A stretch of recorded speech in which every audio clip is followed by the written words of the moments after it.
आसमान में बादल एक दूसरे से बातें कर रहे थे।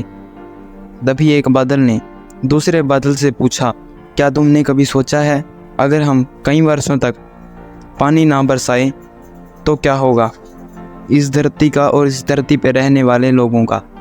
तभी उनमें से एक बादल ने कहा, तुम सही कह रहे हो, हमें किसी दिन यह फैसला ज़रूर लेना चाहिए कि हम अगले 10 सालों तक पानी नहीं बरसाएंगे।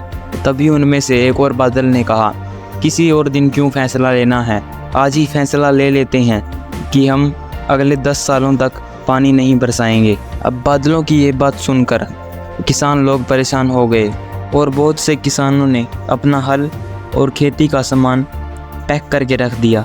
लेकिन एक किसान अभी भी अपने खेत में हल चला रहा था। जब दूसरे किसानों ने उसे यह बात बताई तो उसने किसी की बात नहीं सुनी और वो फिर भी हल चलाता रहा और खेती करता रहा। तभी कुछ बादल धरती के पास से गुजरे और उस किसान से कहने लगे, क्या तुमने सुना नहीं, हमने 10 साल नहीं बरसने का निर्णय लिया है, तो तुम हल क्यों चला रहे हो। तभी किसान ने कहा, मैं हल इसलिए चला रहा हूँ क्योंकि ताकि मैं हल चलाना ना भूल जाऊँ, इसलिए मैं ये हल चला रहा हूँ। तभी बादलों ने कहा, बात तो ये किसान सही कह रहा है, कभी हम भी अगले 10 सालों तक बरसना ना भूल जाएं। फिर ये सोचते हुए वह बादल तुरंत बरसने लगे और उस किसान की मेहनत जीत गई। और जिन लोगों ने अपना खेती का सामान पैक करके रख दिया था और वह हाथ मलते रह गए।